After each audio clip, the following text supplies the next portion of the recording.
Admittedly, this video is going to be starting a little bit late. It's after 6:30 right now, but there's a reason for that. Because it's 6:30 right now, and sorry, let me bring it up closer. And it is that bright out already. Spring is finally on the horizon, which is what I would say if I didn't have to tell you all that this weekend we are going to have to change our clocks and move them 1 hour forward for daylight savings time. Unless you're in the state of Arizona, then you're fine. Yeah, I actually noticed this phenomenon back in 2014 when, I was out running. It was 6 o'clock in the morning, and I've been getting up early to run every morning forever now. And when I did, it was always pitch black outside. But it was around this time of year when it was 6:30 outside and it was incredibly bright and beautiful. Seriously, I can't tell you how many sunrises I have witnessed. And they've all been beautiful, by the way. But this is one instance where, it's completely bright outside. It's 6:30 in the morning. Yet people are still operating as if they're still in bed asleep. See, believe it or not, when you get up early to go running and you gotta do, you gotta find a place where, no one can see you or perhaps drive by to see you do it.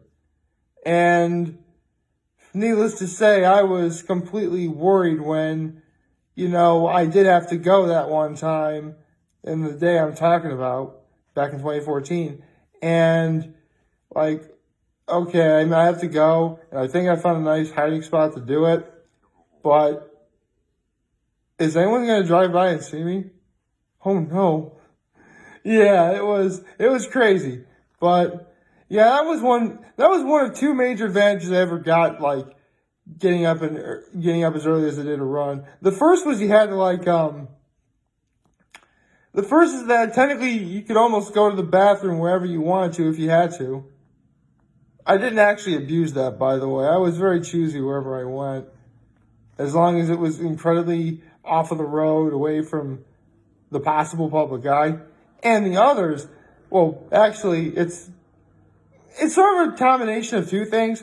Obviously, the sun rises, but when the sky was clear and the moon was shown, oh, man. Moonlight, I know moonlight kind of sounds like an oxymoron, but it's the moon and star, guys. Is it really that bright? Yes, it is. It's extremely bright. There are times it was pitch black, but the full moon was showing. I could see my shadow. It was both haunting and beautiful at the same time. Truly, truly, truly nice. I got completely sidetracked right there. I'm going to give you my little high of kindness. So, my low was... You know what? My low was that yesterday ended too soon. Because I had a really good day yesterday, I think. My high was, what wasn't my high? New episode of Hot Ones, new episode of the Go Big Show, which I am definitely talking about tonight, considering there was a twist ending. I wonder what it was. Well, if you watched last night, then you already know what it was. But if you don't, stay tuned. And my act of kindness was after dinner. I helped to clear up the table. For dinner, so anyway, good morning and happy Friday, everyone. Oh, right, it's Friday. I get to get Rita's today. Yes. Okay, so, oh, wait, but I also can't have meat today. Good thing I had that extra helping of ham when I did last night. Yeah, last night my folks and I had ham, buttered noodles, and my mom made a tossed salad. It was very delicious, very nice. Yeah, ham is actually a mom food chronicle that I am going to be doing eventually, but I don't want to do it now. I actually want to wait a good while. Maybe if I know for a fact it'll be the last time I have anything ham related for a good long while, maybe I'll do something like that. But I don't want to do a mom food chronicle on ham just yet. But I want to make one thing clear. I love ham. I love ham oh so very, very much. In fact, like when I was like in Catholic school and we're learning about like what kosher is and like, I mean, yeah, I went to Catholic school, you learn about other religions too. Because, some kids are inquisitive. They want to ask questions, which is great. Kids, there's no such thing as there's no such thing as a stupid question, except the one that's not asked, okay? So, when they're talking about, kosher in the Jewish religion, like, wait, people who are kosher can't eat ham? I'm never gonna marry anyone kosher then. Because I love ham way too much to give it up for a woman. I am sorry. I would give up many things for a woman. But I'm not giving up ham.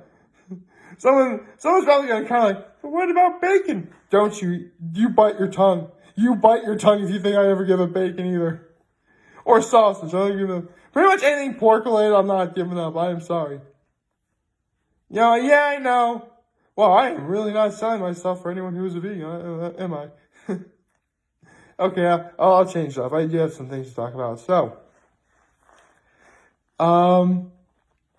we have a new episode of Hot Ones yesterday featuring Anthony Mackie, which is wonderful because, I did get to learn more about Anthony Mackie's filmography. He was in a Hurt Locker. He was in 8 Mile, which, I'll be honest, I'm a huge Eminem fan, but I haven't seen 8 Mile. Don't judge. I have an explanation for that. It's just when 8 Mile came out, it was rated R, and I grew up in a very conservative household. My mom was never going to let me see an R-rated movie. Even if my father just happened to be there watching it with me, or she was watching it with me. Actually, my mom would never watch. Well, my mom could watch an R-rated movie, but a movie like 8 Mile, I'm pretty sure she wouldn't want to watch. Just because, here's the thing. Yes, I said before my mom is a nurse practitioner, and being that profession, she's seen many, many things. But here's the thing. She sees them at the hospital. She doesn't want to see them at home. Much less at home on a TV that we're all watching. So, yeah. Needless to say, seeing 8 Mile was never in the cards for me at that time. But, I'd watch it if I had an opportunity to do it. From beginning to end. Because I love Eminem. I love Lose Yourself. I can't tell you how many times I listened to the song Till I Collapse before every competition or athletic event. And Berserk? Oh, man. As soon as I saw the music video for Berserk, I thought it was the best thing Eminem put out since Till I Collapse. And yeah, so honestly, my 2 favorite Eminem songs have easily got to be Till I Collapse and Berserk. These are the songs you listen to if, you're working out. But, enough of that. About Anthony Mackie. This is not about Eminem. Although Eminem would be a great guest on Hot Ones. This is about Anthony Mackie. And Anthony Mackie was wonderful. I learned a lot about New Orleans because he's from Louisiana. Seriously, there was even a segment called Who Dat or Not Dat, where there's these people who are, these restaurants that are not in New Orleans, that are doing New Orleans things, and Anthony Mackie wanted to give his word on what wasn't considered not that, or what was considered not that, because if it was Who Dat, it would be good. One thing he absolutely said no to was gluten-free king cake. Or having, one thing he also said no to was a po' boy, a restaurant that serves po' boys, but it comes with Cape Cod chips. And Anthony Mackie's no, Zaps are the chips to go. I've never had Zaps, but I wouldn't mind trying them at least one point. It was all a certain flavor Zaps, crawdad chips or something. I don't know. Anywhere else.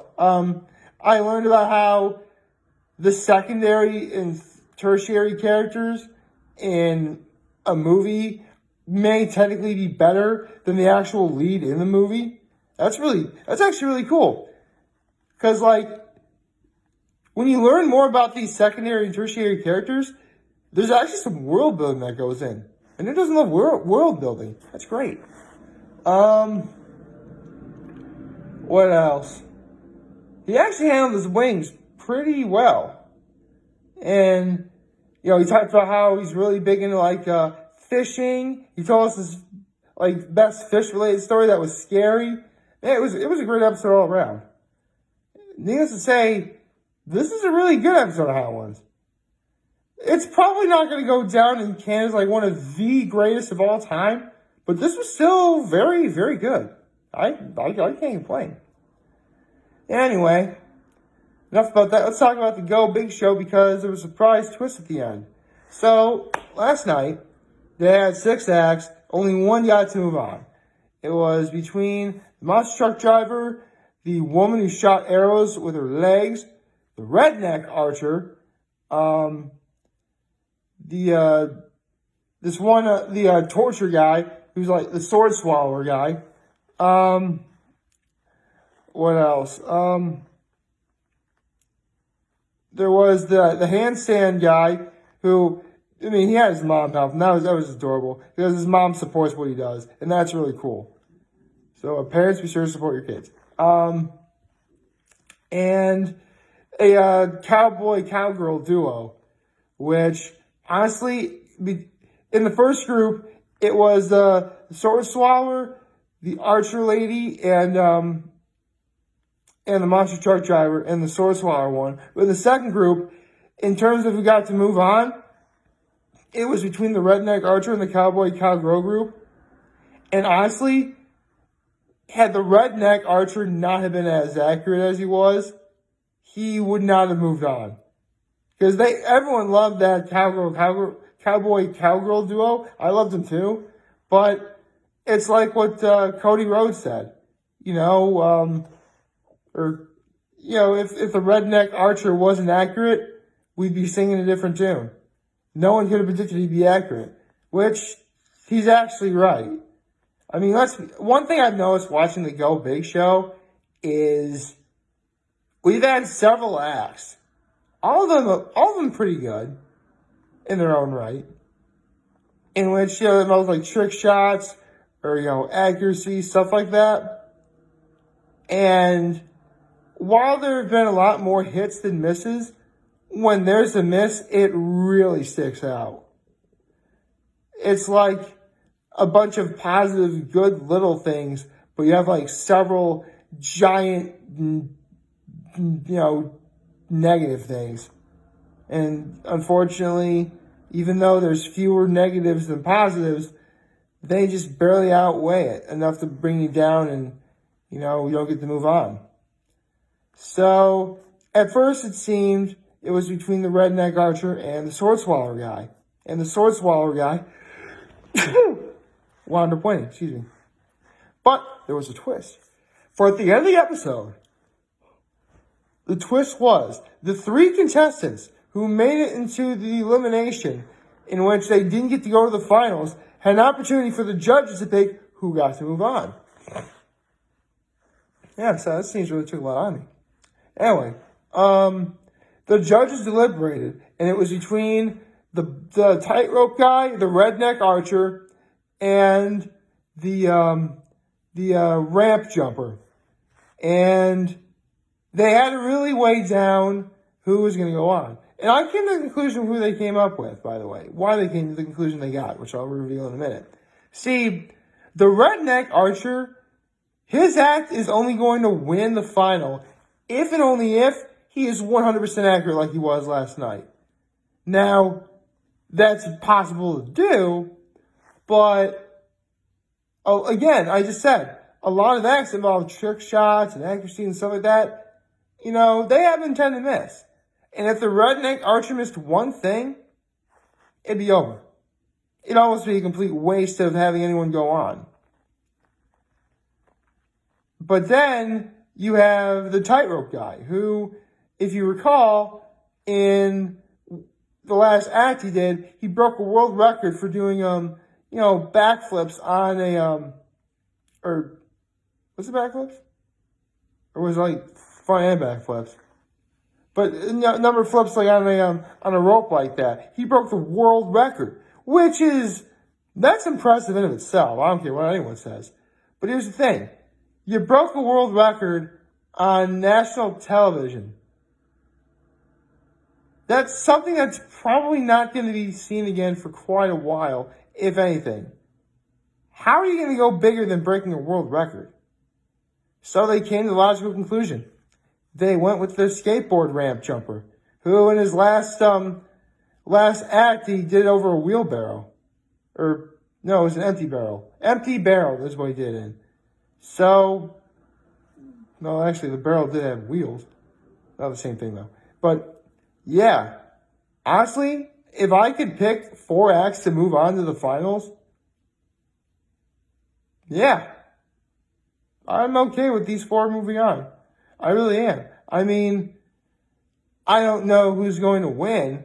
I mean, right now, for me, it's anyone's game. I mean, the ramp jumper definitely has the most of an uphill battle to climb, as he was the one who's the wild card here. Meanwhile, the other 3 winners, the sword swallower, the Mongolian strongman, and the Mexican cowboy, like, it's anyone's game. I love all 4. I love all these guys. Really, I liked all the acts on this show. What can I say? You know, Go Big Show went big in more ways than just being entertaining. I'm legitimately invested in what happens next. So, we'll just have to wait another week for the finale. Hopefully, it won't be that long of a week. So, I'll be talking about that on March 12th, that's for sure. But for now, I'm just going to get ready for this weekend. We're actually going to be celebrating my grandfather's birthday this weekend, which is going to be wonderful. The newest episode of Amphibia is finally coming out. Cannot wait. I'm getting readers today. I think it's going to be a pretty great day all around. Like, favorite, share, hit the subscribe button, follow me on your social platform, turn notifications on YouTube. I'm very humble made this video for all of you guys watching. Your favorite, wonderful, wonderful Friday. Remember, if you guys want to talk to channel, we're here to let you know. Back. Take care and make good choices. Have a nice day.